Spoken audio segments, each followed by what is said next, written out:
വണ്ടിനെ തേടും ഞാനൊരു പൂവിൻ മുട്ട്. നീ വന്നിരിക്കാമോ എന്റെ കോമള മുഖത്ത്. ജീവിതം ബ്രേക്കപ്പ് ഒക്കെ കിട്ടി ഒരു പ്രത്യേക ഒരു വക്കത്തിൽ കാണാൻ.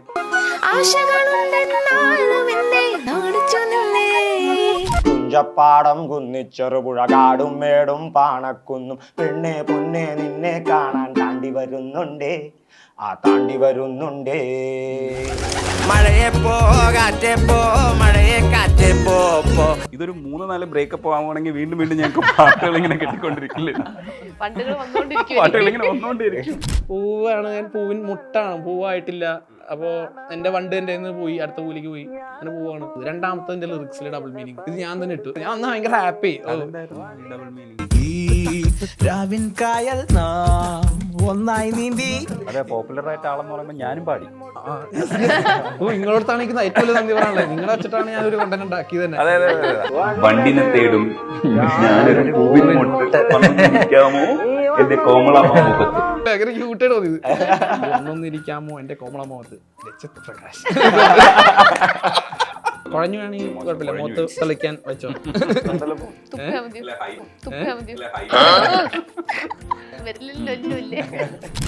കണ്ണിൽ ആകാശക്കീറിൻ പട്ടം നൂലിട്ട് നോക്കും നേരം വാ ഇതിൽ പാറി പറക്കാം.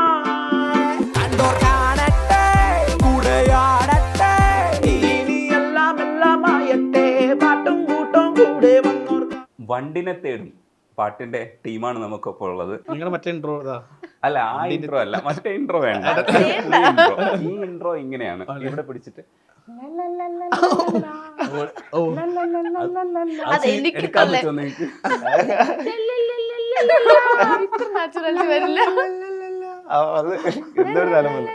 കുറച്ചുകൂടെ പിടിച്ചാലോ? ഒന്നുണ്ട്, മറ്റേ കോറസിൽ പാടി നോക്കാം. എല്ലാരും നമുക്ക് എല്ലാവർക്കും അതെ അതെ അതെ. ഞാനൊരു പൂവിൻ മുട്ട്, നീ വന്നിരിക്കാമോ എന്റെ കോമള മുഖത്ത്. കാനനത്തേരിൽ ഞാൻ ഒന്നിച്ചു പോകാം, ആശകളുണ്ടെന്നാലും എന്തേ നാണിച്ചു. കൊള്ളാലോ. ആരുടെ നീ മറ്റേതും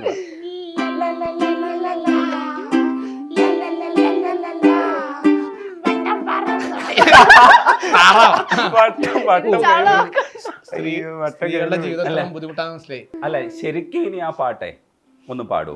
ശരിക്കും പാടാലോ, അലമ്പില്ലാതെ. ഇത് മറ്റേതായിരുന്നു നല്ലത്. വണ്ടിനെ തേടും ഞാനൊരു പൂവിൻ മുട്ട്, നീ വന്നിരിക്കാമോ എന്റെ കോമള മുഖത്ത്.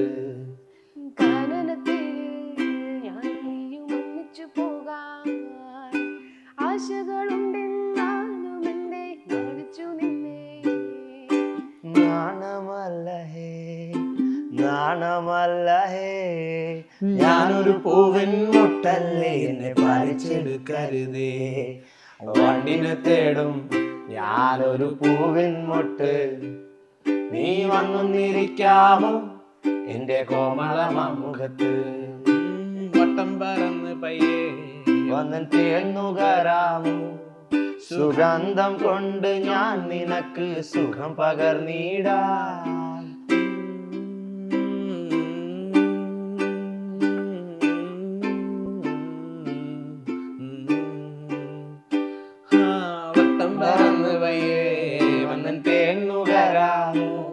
സുഗന്ധം കൊണ്ട് ഞാൻ നിനക്ക് സുഖം പകർന്നിടാം. ഈ കൊച്ചു ഭുവനത്തിൽ ഞാൻ പൂത്തു നിൽക്കുമ്പോൾ കൂട്ടായി നീ വന്നാൽ ഞാൻ തണൽ നൽകാം. കാനനത്തേരിൽ ഞാൻ നീ ഒന്നിച്ചു പോകാം.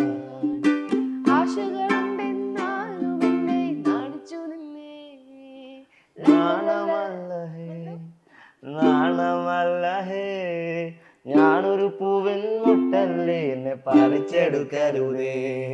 വണ്ടിനെ തേടും ഞാനൊരു പൂവിൻ മുട്ട്. അടിപൊളി. ലല്ലല്ല നമ്മള് അതെ, ഇനി അതല്ല, ലലെല്ലാം അതിന്റെ കൂടെ വന്നില്ല കേട്ടോ. അതുകൊണ്ട് ലലെല്ലാം പാടണം. ലല്ലല്ലോ ഇല്ലാതെ ഒരു കളി. ലല്ലല്ല ഇപ്പൊ മറ്റേ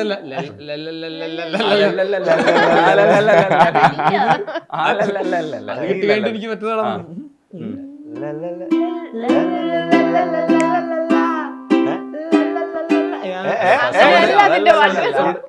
പാട്ട് മാറി സോറി മറ്റെല്ലാ കൊടുക്കുക എല്ലാം നമ്മൾ പിടിക്കും. ആദ്യത്തെ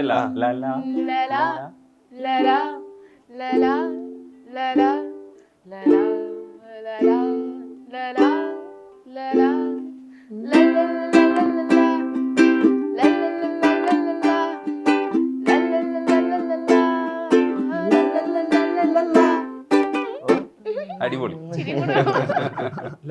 ലല്ലയ്ക്ക് മാത്രം. ഒതളങ്ങാത്തുരത്തില് പാട്ട് ചെയ്യുന്ന സമയത്ത് എന്തുകൊണ്ട് ഇങ്ങനെ ഒരു പാട്ട് തോട്ട് എങ്ങനെയാ മനസ്സിൽ വന്നത്? ഇങ്ങനെ ഒരു പാട്ട് എന്ന് പറയുമ്പോൾ എൻ്റെ സൗണ്ടിങ് പരിപാടി പണ്ടത്തെ ഇൻസ്പിറേഷൻ ആണ്. എനിക്ക് എൻ്റെ ഒരു സ്വപ്നമാണ്. ഒരു പണ്ടത്തെ ഈ 70s ജനിച്ചിരുന്നെങ്കിൽ ഞാൻ അങ്ങനത്തെ പാട്ടുണ്ടാക്കും എന്നുള്ള ചിന്തയിൽ ഒരു പാട്ടുണ്ടാക്കണം. അതിൻ്റെ ഒരു മെലഡി ഉണ്ടാക്കുന്ന രീതിയും അല്ലെങ്കിൽ എൻ്റെ ഒരു സൗണ്ടിങ്ങും രക്തത്തിലുള്ള സാധനമാണ്. റെട്രോ എന്ന സാധനങ്ങളുള്ള ഇഷ്ടം ചെയ്യാനുള്ള പരിപാടി. അത് സിനിമകളിലൊന്നും അനുവാദവും ഇല്ല. ക്വാളിറ്റി കുറയ്ക്കലും പരിപാടിയും എൻ്റെ ഇതൊരു എക്സ്പെരിമെൻ്റ് ആണ്. സാധനം എക്സ്പെരിമെൻറ്റിന് അത്ര മുതിർന്ന എല്ലാവരും. രണ്ടാമത്തത് അംബുജി, ഒതളങ്ങാത്തുരത്തിൻ്റെ ഡയറക്ടർ. ആൾക്ക് വേണ്ടത് ഇതല്ലായിരുന്നു ആദ്യം. ബാക്ക്ഗ്രൗണ്ട് സ്കോർ ചെയ്യാൻ വേണ്ടിയിട്ടാണ് എൻ്റെ അടുത്ത് വന്നത്. ബാക്ക്ഗ്രൗണ്ട് സ്കോറിങ് ചെയ്യാൻ പറ്റാത്തൊരു മാനസിക അവസ്ഥയൊക്കെ ഡൗൺ ആയിട്ട് ഇങ്ങനെ ഒരു അവസ്ഥയായിരുന്നു. പാലക്കാട് ഒളിവിലിക്കാണ് ഞാൻ. ഒളിവ് ജീവിതം, ബ്രേക്കപ്പ് ഒക്കെ കിട്ടി ഒരു പ്രത്യേക ഒരു വക്കത്തേക്കാണ് ഞാൻ. ജീവിതം വരണ പോരാട്ടം, എന്ത് ചെയ്യണമെന്നറിയില്ല. ആ ടൈമിൽ ഇയാള് സ്കോറിങ് നടക്കില്ല എന്നെ കൊണ്ട് മനസ്സിലായി. അയ്യപ്പോഴേക്കും പറഞ്ഞു ഒരു കാര്യം ഒരു പാട്ട് തരാമോ. ആൾക്ക് എൻ്റെ ഒരു പാട്ട് ഇഷ്ടം, കണ്ണിൽ എന്നൊരു പാട്ടുണ്ട്, നെഞ്ചിൽ പഞ്ചർ. ആ സാധനം പുള്ളി പറഞ്ഞു എനിക്ക് അതായാലും മതി, അതിന്റെ റൈറ്റ്സ് ഇന്ത്യയിലാണ്, അപ്പോൾ അതുകൊണ്ട് അത് തരാമോ പറഞ്ഞാൽ ശരിയാവില്ല. അത് അവർ ഓൾറെഡി വിഷ്വൽ ചെയ്ത് വേറൊരു വേൾഡിൽ കിടക്കാണ്. ആ വേൾഡും ഒതളങ്ങത്തും എനിക്കാകില്ല കമ്പൈൻ ചെയ്യാൻ. ഇവര് വേറൊരു വൈബല്ലേ. എന്നിട്ടൊരു പാട്ട് ഞാൻ ചെയ്തു, ഞാനൊരു സ്വപ്നം കണ്ടു എന്നിട്ടൊരു പാട്ട്. അവരുടെ ക്യാരക്ടേഴ്സ് ഞങ്ങൾ എന്തൊരു പിക്ചറൈസേഷൻ ചിലപ്പോൾ ഇങ്ങനെ ഇരിക്കും. മറ്റേ നത്ത് അവരെ ക്യാരക്ടേഴ്സ് ഉണ്ട്, അവരെ സ്വപ്നത്തിൽ നിന്നിട്ടാണ് സംസാരിക്കുന്നത്. അപ്പോൾ ഭയങ്കര ഇച്ചിരി ട്രിപ്പിയാണ്, ഗൂഫി ആയിട്ടുള്ള ഒരു ട്രാക്ക്. ഇതൊക്കെയാണ് ഞാൻ ചെയ്തുകൊണ്ടിരുന്നത്. ഒതളങ്ങാത്തുരത്തിന് വേണ്ടി അതാണ് നടന്നുകൊണ്ടിരിക്കുന്നത്. ഒരു പാട്ട് ആ പാട്ട് സംഭവിച്ചു, ചെറിയ കൺഫ്യൂഷനിലേക്ക് ഇത് വേണോ ബ്രോ, ഏതെങ്കിലും വേറെ ഓപ്ഷൻസ് കാര്യങ്ങളും വരാണെങ്കിൽ തന്നോട്ടോ എന്ന് പറഞ്ഞു. പിന്നെ എനിക്കിന്നും പൊതുവേ ഇവിടെ ഞാൻ വർക്ക് ചെയ്ത എല്ലാ ഡയറക്ടേഴ്സ് അല്ലെങ്കിൽ ക്രിയേറ്റേഴ്സ് എന്താ വെച്ചാൽ ഭയങ്കരമായിട്ട് ഈ റെഫറൻസരോ അല്ലെങ്കിൽ ഇതുപോലെ വേണമെന്നോ ഈ പരിപാടി ഒന്നും ഇല്ല കേട്ടോ. നിങ്ങളുടെ പാട്ട് ചെയ്താൽ മതി, നിങ്ങളുടെ ഒരു വൈബിൾ പാട്ട് അല്ലെങ്കിൽ നിങ്ങളുടെ ഓൾറെഡി ഉള്ള പാട്ട്, അങ്ങനെ ഉള്ള കുറച്ച് ആൾക്കാരുള്ളൂ. അതിലെ കുറേ ആളാണ് പുള്ളി വരുംതാര ഫ്രണ്ടാണ്. അവരൊക്കെയാണ് ഇങ്ങനത്തെ ഒരു വൈബുള്ളത്. അപ്പോൾ ഞാൻ ആ സമയത്ത് ഇത് സംഭവിച്ചു, നേരെ കേൾപ്പിച്ചു. ഇതെങ്ങനെ വന്നു എന്നുള്ളതല്ല അടുത്ത ചോദ്യം. ഓക്കെ, ഗിരീഷ് ഐഡി ആയിട്ടൊരു പണ്ടൊരു പ്രൊജക്ട് ഉണ്ടായിരുന്നു. പുള്ളി എനിക്ക് ഈ സാധനം ഒരു വിത്ത് വാങ്ങിയിട്ടുണ്ട്. എൻ്റെ എങ്ങനെയെങ്കിലും റെട്രോ വിൻറ്റേജ് സാധനങ്ങൾ നമ്മൾ തിരിച്ചു കൊണ്ടുവരണം. ആ പരിപാടി കുറച്ച് വേറൊരു പുതിയ ഞങ്ങളുടെ ഡിസ്കഷനിലുണ്ടായിരുന്ന സംഭവം എന്ന് പറഞ്ഞാൽ പണ്ടത്തെ പാട്ടുകൾ ഇപ്പൊ മായാമഞ്ചലിൽ ആ പാട്ട് ഇപ്പത്തെ ഒരു പ്രൊഡക്ഷനിലൊക്കെ വന്നാൽ എങ്ങനെ ഉണ്ടാവും, ആ മെലഡികൾ അങ്ങനത്തെ ലിറിക്കളും അതൊന്നും ആളുകൾ കംപ്ലൈന്റ് ചെയ്യും. പണ്ടത്തെ പാട്ട് പോലത്തെ പാട്ടില്ല, പാട്ടൊക്കെ നശിഞ്ഞു എന്നൊക്കെ പറയുന്ന ഒരു കാര്യം. അത് ചെയ്യാത്തോണ്ടാണ്, ചെയ്തിറക്കിയ കാര്യങ്ങളൊക്കെ. അപ്പൊ അതിന്റെ ഒരു ശതമാനമെങ്കിലും ഇടറുന്നുണ്ട്. അന്നത്തെ ആളുകളുടെ ഒരു കലവറയാണ്, കഴിവിന്റെ കലവറയിൽ നമ്മളൊന്നുമല്ല. നമ്മളൊന്ന് ഇങ്ങനെ വാക്കുകൾ കേട്ടപ്പോഴത്തേക്ക്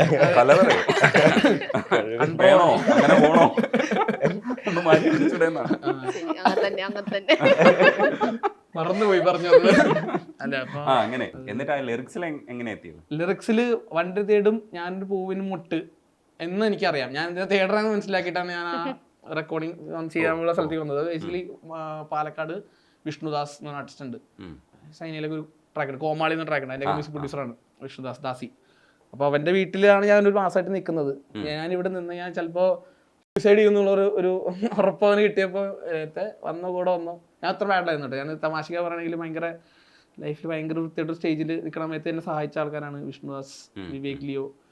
അവരൊക്കെയാണ് എന്നെ പാലക്കാട് എത്തിച്ചത്. ഇപ്പോൾ ദാസിയുടെ അച്ഛനാണ് ഒരു ഫുഡൊക്കെ കുക്ക് ചെയ്യണം. ഞാനൊരു മാസമായിട്ട് അവിടെ വേറൊരു പരിപാടിയില്ല. എന്നെ ടേക്ക് കെയർ ചെയ്യുക അവർ, വേറെ ഒന്നുമില്ല അവർ ചെയ്യാനുള്ള. ആ സമയത്ത് ഇവളൊക്കെ ചെന്നൈയിലാണ്. അപ്പോൾ ഇവളെ എൻ്റെ കോളേജ് ഫ്രണ്ട്. ഇവളുടെ അടുത്തൊക്കെയാണ് ഇങ്ങനെ എന്തെങ്കിലുമൊക്കെ ഭയങ്കര ഡൗൺ ആയിട്ടിരിക്കുമ്പോൾ ഞാൻ എൻ്റെ ഓഡിയോ ഡമ്പാണ് ഇവള് അടുത്ത് ഇങ്ങനെ ഓരോന്ന് ഇങ്ങനെ പറയും. പാട്ടൊക്കെ ഉണ്ടാക്കണമെങ്കിൽ ഇവൾക്കാർക്ക് ആദ്യമായിക്കണത്. ആ ടൈമിൽ ഡെയിലി എല്ലാ ദിവസം പാട്ട് കേൾക്കുന്ന ശീലം വന്നു. വെൻഡിങ് ഔട്ട് ഇട്ടാ ഇവളാണ് പറഞ്ഞത്. ഇവൾക്ക് ഈ സ്വഭാവമുണ്ട്, ഇവള് എഴുതും. അപ്പോൾ ഇവളുടെ ഇമോഷൻസ് ഒക്കെ എഴുതാനൊക്കെ ഇവൾക്ക് എങ്ങനെ അറിയാം. പോയറ്റിക്കായിട്ട് തന്നെ ഇംഗ്ലീഷിൽ എഴുതണം ഇവള്. ഞാൻ പണ്ടോട്ടെ പാട്ട് എഴുതും, പക്ഷെ എനിക്ക് ഒരു ഇമോഷൻ ഉണ്ടാവില്ല, ഒന്നും ഉണ്ടാവില്ല, ഒരു വികാരം ഇല്ലാത്ത പാട്ടിൽ ഇങ്ങനെ എഴുതാൻ വേണ്ടി എഴുതില്ലേ, ഈ പാട്ട് കേട്ടു, ഇതേപോലത്തെ ഒരു പാട്ടൊക്കെ ഉണ്ടാക്കണം തന്നെ. സത്യസമമായ അതേ റൂട്ടിൽ പിടിച്ചുകൊണ്ടിരിക്കുന്ന ഒരു ആർട്ടിസ്റ്റായിരുന്നു ഞാൻ. പ്രൊഡക്ഷനിലൊക്കെ മ്യൂസിക് പ്രൊഡ്യൂസ് ചെയ്യുമ്പോൾ ടോണുകളിലൊക്കെ അങ്ങനെയൊക്കെ പോകുള്ളൂ. ഇങ്ങനെ ടെക്നിക്കലി സംസാരിക്കാൻ അറിയുള്ളൂ. ആർട്ടിസ്റ്റിക് ആയിട്ട് സംസാരിക്കാനോ ഈ റോക്ക് സ്റ്റാറിലൊക്കെ ആണല്ലേ മറ്റേ ഇമോഷൻ വരുമ്പോൾ ആർട്ട് വരുന്നു, ഇതൊന്നും അറിയില്ല, ഈ സാധനം അറിയില്ല. ഇത് കിട്ടി എനിക്ക് വേറെ നിവർത്തിനായില്ല. ആ ടൈമിൽ പറഞ്ഞു എഴുതി അല്ലെങ്കിൽ പാട്ടുണ്ടാക്കി തീർക്കാൻ പറ്റുകയാണെങ്കിൽ തീർക്ക്, വെൻ്റ് ഔട്ട് ഈ പാട്ടിലൂടെ. അങ്ങനെ ചെയ്ത പ്രാക്ടീസ് നടന്നുകൊണ്ടിരിക്കുന്ന സമയമായിരുന്നു. മലയാളത്തിൽ അതിൻ്റെയൊക്കെ ഒരു സമാധാനം പിടിച്ചിരിക്കുന്ന ഒരു അവസ്ഥയിലാണ് ഇനി ക്രിയേറ്റീവ് ആവാം. വെൻഡിങ് ഔട്ട് പഠിച്ചു, ഒരു ഉള്ളിലുള്ള ഇമോഷൻ കഥയൊക്കെ. പൂവാണ് ഞാൻ, പൂവിൻ മുട്ടാണ്, പൂവായിട്ടില്ല. അപ്പോ എന്റെ വണ്ട് എന്റെ പോയി, അടുത്ത പൂവിലേക്ക് പോയി, അങ്ങനെ പൂവാണ്. പൂവ് എന്നോട് പറയണ കൂടെ വരാൻ, എന്നെ നടക്കണതാണ്, ഞാൻ പൂവല്ലേ, വേരോടെ എടുക്കാൻ പറ്റില്ലല്ലോ. ഇങ്ങനെ ഒരു തോട്ടില് ഒരു പോസ്റ്റ് ബ്രേക്കപ്പ് ഇമോഷൻ ഡെസ്പറേഷൻ ഉണ്ട് എന്റെ ആ പാട്ടില്. അങ്ങനെയാണ് എഴുതിയത് ആ പാട്ട്. അത് സംഭവിച്ചാണ്. എനിക്കറിയില്ല എങ്ങനെ ഈ നിമിത്തം യൂണിവേഴ്സിന്റെ എന്തോ ഒരു കരം എന്റെ തലയിൽ എപ്പോഴും ഉണ്ട്, എന്നെ ഭയങ്കര ഹെൽപ്പ് ചെയ്യുന്നുണ്ടെന്ന്. അങ്ങനെയൊക്കെ ഇപ്പൊ ഞാൻ പറയുന്നു, പണ്ട് ഞാൻ പറയില്ലായിരുന്നു. എനിക്ക് അങ്ങനെ ഫീൽ ചെയ്യുന്നു ഭയങ്കരമായിട്ട്. ഒരു പുഷ് എപ്പോഴും കിട്ടും. നാട്ടുകാർ വിചാരിക്കണ എന്താണെന്നറിയാമോ, ഇതൊരു 3-4 ബ്രേക്കപ്പ് ആവുകയാണെങ്കിൽ വീണ്ടും വീണ്ടും ഞങ്ങൾക്ക് പാട്ടുകൾ ഇങ്ങനെ കിട്ടിക്കൊണ്ടിരിക്കില്ല. പാട്ടുകൾ വന്നുകൊണ്ടിരിക്കും. ഒരുപാട് കണ്ടുവരട്ടെ. അത് വേണ്ട കേട്ടോ, തമാശയാണ്. ഇങ്ങനെ കരുതരുത്, അത് വേണ്ട. അപ്പൊ എനിക്കത് ഒരു പ്രോസസ്സാണ്. എനിക്ക് എന്നെക്കാളും കൂടുതൽ എന്റെ ചുറ്റുള്ള ആൾക്കാർക്കായിരിക്കും കിളി പോണത്. എന്തൊക്കെയോ പറഞ്ഞു പറയുന്നത്.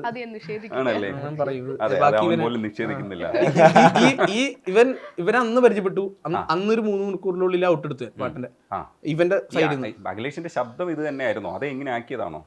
ഞങ്ങൾ ഇങ്ങനെ കുറെ മറ്റേ കണ്ടുപിടിക്കാൻ നോക്കി കുറെ സാധനങ്ങൾ. മറ്റേ അതിന്റെ ഇടയ്ക്ക് ഇങ്ങനെ പറഞ്ഞു, മറ്റേ ഒട്ടപാത്രത്തിൽ ഞണ്ട് വീണോ അല്ലോട്ടല്ലോട്ടല്ലോട്ടല്ലേ ആ സാധനം. പിന്നെ ജഗദീഷ് ശ്രീകുമാറാണെന്ന് കരുതി തന്നെ നീ പാടിക്കോ. നീ വന്നൊന്നിരിക്കാമോ എന്റെ അത് പാടും, കുഴപ്പമില്ല, അതന്നെ ഇതിങ്ങനെ ഒരു സാധനമല്ലേ, ആൾക്കാർ തെറ്റിദ്ധരിക്കണമെന്നുണ്ടായിരുന്നു. ഇത് പണ്ടത്തെ ഈ പാൽക്കാരി പെണ്ണെ പാലും ഇതൊന്നും ഞാൻ കണ്ടിട്ടില്ല. ഇത് ഏത് പടത്തിലാണ്, ഇത് എവിടെ നിന്നാണ് ഇതിന്റെ ഒറിജിനൽ അറിയില്ല. പക്ഷെ ഇത് ആരും റീമിക്സ് ഒക്കെ ഇത് ഇറക്കുമ്പോഴാണ് അറിയണത് ഇത് അങ്ങനത്തെ പാട്ടാണ്. ആൾക്കാർ കൺഫ്യൂഷൻ ആണ്, ഇത് ഏതോ പണ്ടത്തെ പാട്ടാണ്, ഇത് അങ്ങനെ തന്നെ തോന്നണമെന്നുണ്ടായിരുന്നു. പണ്ടിന്റെ പാട്ട് മുമ്പ് എഴുതിയിട്ടുള്ള ഗിരീഷ് ചേട്ടനാണ്. മറ്റേ ചെമ്പൂവേ പൂവേ നിറമാറത്തെ ചെമ്പയിൽ ഒരു വണ്ടുണ്ട്. വണ്ടും ഇതൊക്കെ പണ്ട് തൊട്ടേ വണ്ട് ഇഷ്ടം പോലെയുണ്ട്. വണ്ട് അതിന് മുമ്പുണ്ട്. ONV സാറ് തൊട്ടു തൊട്ടില്ലെന്ന മട്ടിലി പൂവിനെ ചുറ്റിപ്പറക്കും വണ്ടിൻ പരിഭ്രമം തേൻ നുകരും വരെ മാത്രം, അതിൽ പിന്നെ ശാന്തത നിതാന്ത നിശബ്ദത എന്നൊക്കെ എഴുതിയിട്ടുണ്ട്. ഇങ്ങനെ ചുറ്റി പറക്കുന്നത് നിശബ്ദത. അതിന്റെ സെക്കൻഡ് വായന വായിച്ചു നോക്കിയാൽ മതി, പിന്നീട് പോയിട്ട് ചിന്തിച്ചാൽ മതി. ഇപ്പൊ ഇരുന്ന് ചിന്തിക്കാം.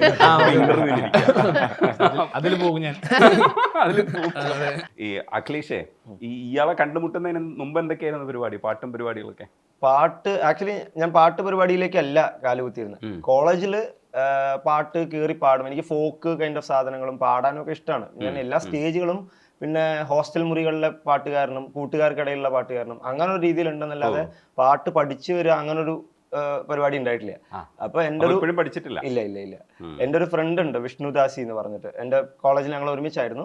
അപ്പോ പുള്ളിയാണ് ആദ്യം പാതിര നേരം, അപ്പോഴേ പറഞ്ഞില്ലേ ദാസിയുടെ വീട്ടിലായിരുന്നു എന്ന് പറഞ്ഞില്ലേ, ആ ദാസിയും ഞങ്ങൾ ഒരു കോളേജിലായിരുന്നു.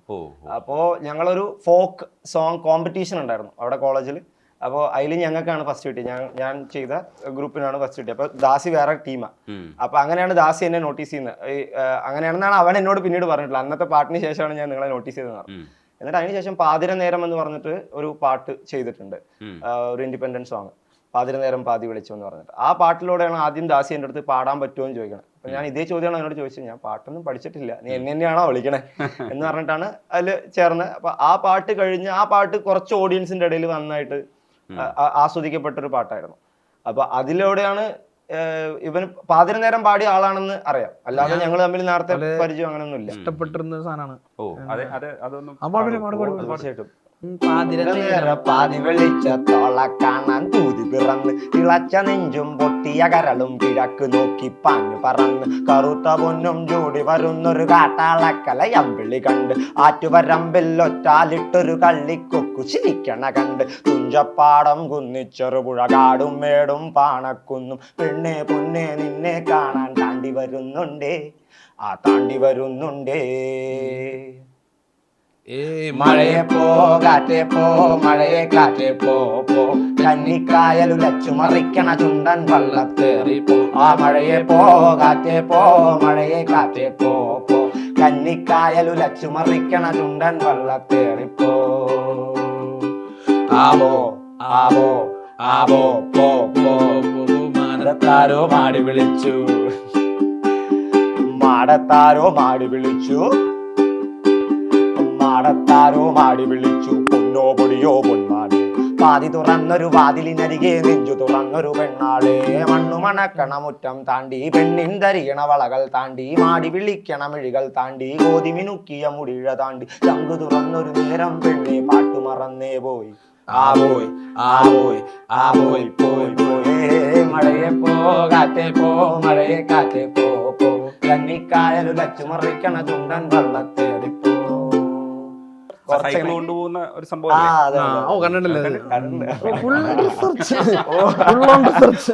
അതെനിക്ക് ഇഷ്ടപ്പെട്ടു. പിന്നെ നിങ്ങളുടെ മുമ്പിൽ വന്നിരിക്കണം പിന്നെ റിസർച്ച് ഒക്കെ വേണ്ടേ. അനിയ പറയാ രഹന എങ്ങനെയാണ് ഈ മുമ്പ് പരിചയം ഉണ്ടായിരുന്നു പക്ഷെ എങ്കിലും എങ്ങനെ ഈ പാട്ടിലേക്ക് എത്തിയെന്ന് പറയും. ഒരു വാട്സാപ്പ് ഓഡിയോന്റെ കഥയാണത്.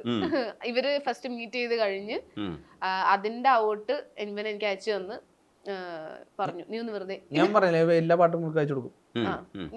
ഇവന്റെ പണ്ട് മുതലേ വെറുപ്പിക്കും. അത് തന്നെയാണ് സത്യം. ഏത് പോയിന്റിലാണ് എന്റെ പാട്ടില് ഭേദമായെന്ന് എനിക്ക് തോന്നിയത്? അസത്യം പറയാം. അസത്യം പറഞ്ഞ ഇപ്പഴെങ്കിലും അറിയാൻ ഇപ്പോഴും തോന്നിയില്ലെങ്കിലും ജേർണിയാണല്ലോ. ഇപ്പോഴും ചോദിച്ചാൽ സോഫാർ അവന്റെ ബെസ്റ്റ് ഇപ്പോഴാണ്. അത് നമ്മൾ every year when you pass you become better എന്നാണല്ലോ. ആ ഒരു ഗ്രോത്ത് ഞാൻ കണ്ടിട്ടുണ്ട് 2013 മുതൽ. അതെ വളരെ എപ്പോഴും എല്ലാരും വളർന്നുകൊണ്ടിരിക്കുകയാണ്. അപ്പൊ അവന്റെ ടാലന്റ് 2013 മുതലുള്ള ബന്ധമാണിത്. അപ്പോൾ അന്ന് മുതലേ അപ്പോഴും ചെറുതായിട്ട് കോളേജിൽ പഠിക്കുന്ന സമയത്ത് ചെറിയ ചെറിയ ട്രാക്സ് ഒക്കെ അവൻ ചെയ്യുന്നു. അപ്പൊ അതൊക്കെ കേട്ടിട്ടുണ്ട്. അങ്ങനെ ഒരു ബന്ധമുണ്ട് ഞങ്ങളുടെ ഇടയിൽ. മ്യൂസിക് ഷെയർ ചെയ്യുന്നതും മ്യൂസിക് ടേസ്റ്റ് ഷെയർ ചെയ്യുന്നതെല്ലാം. എന്നിട്ട് ഇത് അയച്ചു തരുന്നു ഇവര് ചെയ്ത സാധനം. അപ്പൊ ഇവൻ ഫാൾസ് വോയിസിൽ ഞാൻ സ്കൂളിൽ കുറച്ച് ട്രെയിൻഡ് ആണ്, അല്ലാതെ ബാക്കി സെൽഫ് ട്രെയിൻഡ് ആണ്. എനിക്ക് പാടാൻ സിംഗിങ് ഈസ് മൈ പാഷൻ. എനിക്ക് അത്ര ഇഷ്ടമാണ്. ബട്ട് അങ്ങനെ ആ ഒരു ഫീൽഡിലേക്ക് ഇറങ്ങിയിട്ടില്ല ഞാൻ ഇതുവരെ. സ്വന്തമായിട്ട് ബാത്റൂമിലാണ് ഞങ്ങളുടെയൊക്കെ പാഷൻ, പുറത്തേക്ക് വരില്ല. എഴുത്താണ് കുറച്ചും കൂടെ. ഞാൻ എഴുതും എപ്പോഴും, ഇപ്പോഴും എഴുതുന്നുണ്ട്. പണ്ട് മുതലേ എഴുതിക്കൊണ്ടിരിക്കും. ഇവന്റെ പണ്ടത്തെ ഒരു ട്രാക്കിലൊക്കെ ഐ എം സോറി എന്ന് പറഞ്ഞൊരു ട്രാക്കിന്റെ ലിറിക്സ് ഒക്കെ എഴുതിയിട്ടുണ്ട്. അപ്പൊ അങ്ങനെ ഈ പാട്ട് അയച്ചു തന്നു. അപ്പൊ അവൻ അതില് ഈ ഫീമെയിൽ പോർഷൻ ഫോൾസ് വോയിസ് നേരത്തെ പാടില്ല, അമ്മ അതിനൊരു സാധനം അയച്ചിട്ട് പറഞ്ഞു ഇതൊക്കെ പാടി. ഞാൻ പറഞ്ഞു ഇതേപോലെ തന്നെ പാടണോ, ഞാൻ എന്റെ വോയിസ് പാടിയ പോലെ. പക്ഷേ എനിക്ക് ആ പിച്ച് എത്തുന്നില്ല. അതാ ഈ പിച്ചിലായിരുന്നു സാധനം. അവനോടാ നീ എത്തുന്നില്ല, ഞാൻ ഇതേപോലെ പാടിത്തരാം, നീ പറ്റെങ്കിൽ ഒന്ന് പിച്ച് കുറയ്ക്ക്. അവൻ കുറച്ചൊന്നുമില്ല. എന്നിട്ട് വാട്സാപ്പിൽ ഈ ഓഡിയോ വെച്ച് ഞാൻ ഈ പിച്ചിൽ ഫുൾ ക്രാക്ക് ഒക്കെ ആയി പാടി കൊടുത്തു. കേട്ട പാടെ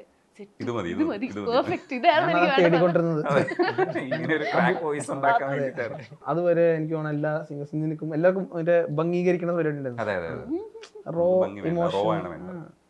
വേറെ ലെവലാണ് തിങ്കിങ്. കണ്ടോ, അതാണ് ഇങ്ങനെ ഒരു പാട്ടുണ്ടായി. ഈ 2 വർഷം മുമ്പേ ഈ പാട്ട് വന്നു ഒതളങ്ങാത്തുരത്തില്, പക്ഷെ ഇപ്പോഴാണ് വൈറലാവുന്നത്. അതിന്റെ ഒരു കാര്യം പറയാനുണ്ട്. 2 വർഷം മുന്നേയും ഇവന് ഭയങ്കര കോൺഫിഡൻസ് ആയിരുന്നു ആ പാട്ടിൽ.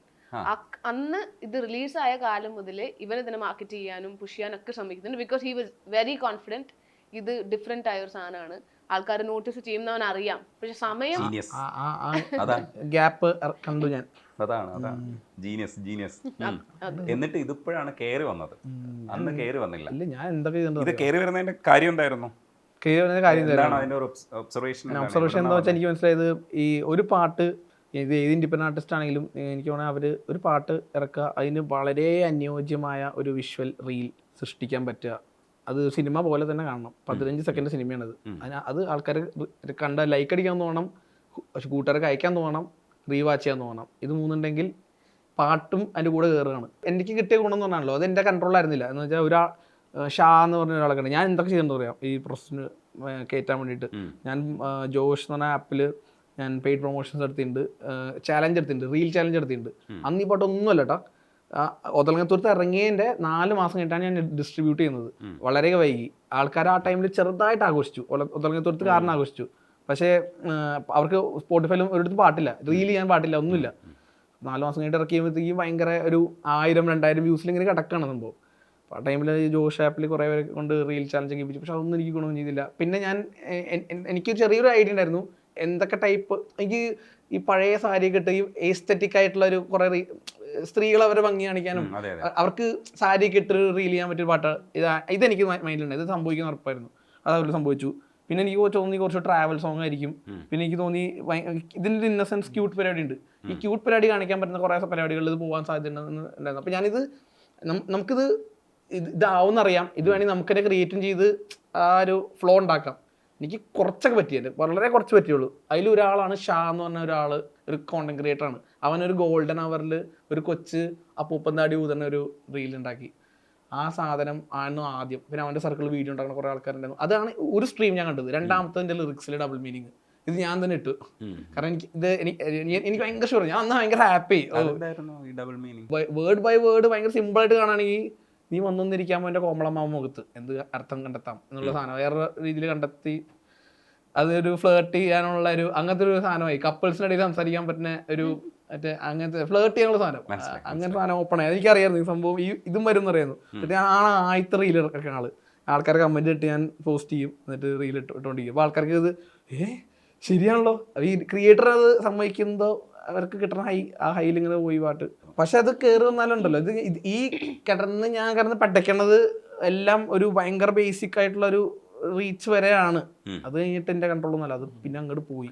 എത്ര പേര് ഏതാണ്ട് റീൽ ചെയ്തിട്ടുണ്ടാവും അറൗണ്ട് കണക്ക്? 1,23,24 ആയി. ഓക്കെ, അതിനെ ഒരു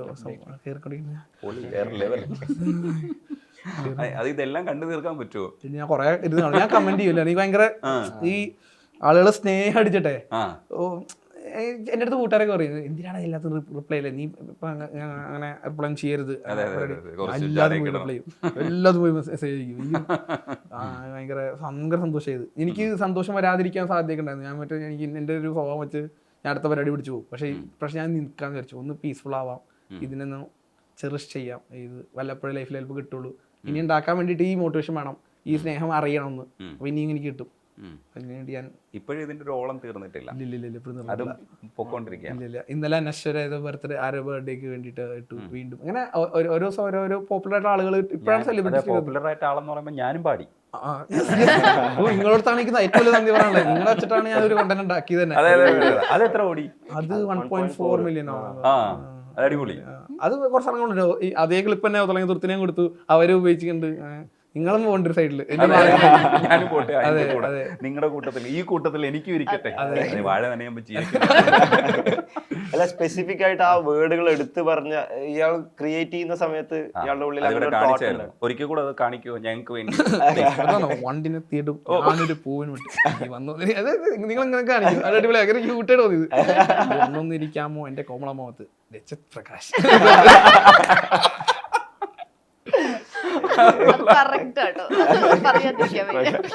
അർച്ചന 31 2 പാട്ടും എനിക്ക് ഇഷ്ടപ്പെട്ടതാണ്. അതിലൊരെണ്ണം ഈ മറ്റേ കണ്ടോർ കാണട്ടെ എന്ന് പറയുന്നത്. അത് ഒന്ന് പാടുവോ? വെള്ളം കുടിക്കൂല, വെള്ളം ആർട്ടിസ്റ്റിന് വെള്ളം കൊടുക്കും. കുഴഞ്ഞു വേണമെങ്കിൽ കുഴപ്പമില്ല, മുഖത്ത് കളിക്കാൻ വെച്ചോ. അല്ല, ഹൈ പിച്ച് പിടിക്കാൻ.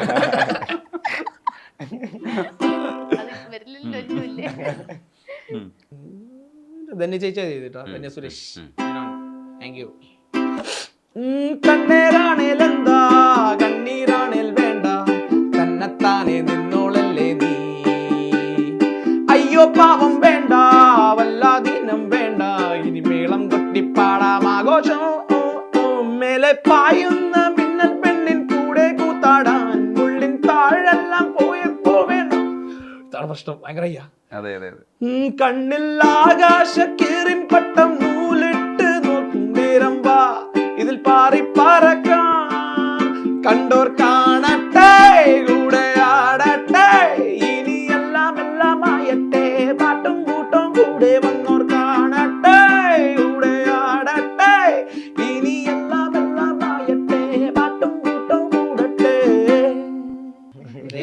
സാധനമാണ്. വളരെ high pitch ആണ് ഇത്. അത് ഫൈനലിൽ ഇറങ്ങിയ നമുക്ക് പാട്ടാണ്. ഇവർക്ക് രണ്ടുപേർക്കും കൂടെ പണി കൊടുക്കാൻ പറ്റുന്ന ഒരു പാട്ടും കൂടെ പാടാം. ഇവർക്ക് ഉണ്ട് രണ്ടുപേർക്കും കൂടെ പണി കൊടുക്കാൻ പറ്റുന്ന ഒരു പാട്ട് മൂന്നുപേരും കൂടെ പാടണം. പണി കൊടുക്കാന്ന് പറഞ്ഞാൽ പണി കൊടുക്കണ്ട, കൂടെ കൂട്ടിയാൽ മതി. പണി നിങ്ങൾ ചോദിച്ചോ, നിങ്ങൾ എന്നെ പാതിലും ഏതെങ്കിലും പാടും. മൂന്നുപേരും കൂടെ പാടാൻ പറ്റുന്ന 3 പേരും കൂടി പാടാൻ പറ്റും അല്ലേ?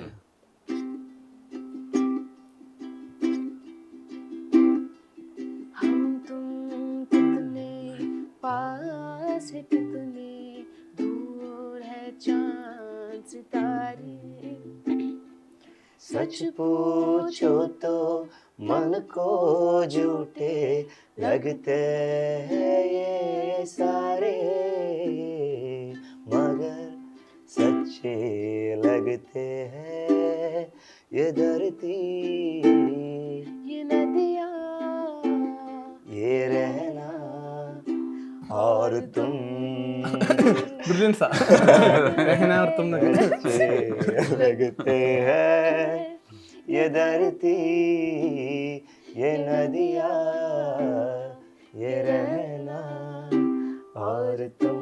ഓർത്തും ഇത് മനഃപൂർവ്വമാണ് പ്രൊമോട്ട് ചെയ്യാൻ വേണ്ടി മനഃപൂർവ്വമാണ്. രഹനത്തും അപ്രതീക്ഷിതമായ ഒരു പാട്ട്. ये रहना എന്താ റഹനാല അവരെല്ലാം ചിരിച്ചത്? ഓ അവിടെ പേര് രഹന, എസ്റ്റാബ്ലിഷ്മെന്റ്. മനസ്സിലായി. ട്രിക്കിയാണ് ഞാൻ ഇവിടെ പഠിക്കണതൊക്കെ മനസ്സിലായി. അതുകൊണ്ടാ ഇപ്പൊ മാനേജർ ആക്കിയേക്കണത്. ഓ, എല്ലാരും അറിഞ്ഞിരിക്കുന്നത്. ഇത്രയും ബുദ്ധിമാൻ എങ്ങനെയാണ് ഉണ്ടായത്? ബ്രേക്കപ്പ് ഒന്നുമല്ല. ഒരു കഥ പറഞ്ഞതാണ്. അടുത്ത ടെസ്റ്റ് ഇത് അവള് കേക്കണ്ട. സ്ട്രാറ്റജി ഉണ്ടെന്ന് ഇങ്ങനെ ഒരു കഥ അടിച്ചാൽ നല്ല രസമായിരുന്നു. അവളവിടെ കിട്ടണുണ്ടോ ഓരോ ഇന്റർവ്യൂല് പോകുമ്പോ. ഈ പക്ഷെ ഇന്റർവ്യൂല് പരസ്പരം കഥ മാറിപ്പോരുത്, എങ്കിൽ പോലീസുകാർ പിടിക്കും. ഇല്ലില്ല, സോൾഡർ ടീം സോൾഡർ. കഥ തോന്നല്ലേ അപ്പൊ ഉടനെ കയറി തൊടയിൽ പിടിക്കും. അതല്ല ചെങ്കണ്ണ അടുത്ത് ചോദിക്കില്ല, ഏതാണെന്ന് ചോദിക്കില്ല. അപ്പൊ അന്നെന്റെ അമ്മായി സർവത്ത് അല്ല, ഈ പിയർ ഭയങ്കര ഇന്റലിജന്റ് ആണ്. ഇങ്ങനെ പറയില്ല, പറഞ്ഞുകൊണ്ടിരിക്കുന്ന സമയത്ത് കഥ അല്ല രേത്തെ അമ്പാനെ ശ്രദ്ധിക്കുക. ശ്രദ്ധിക്കും.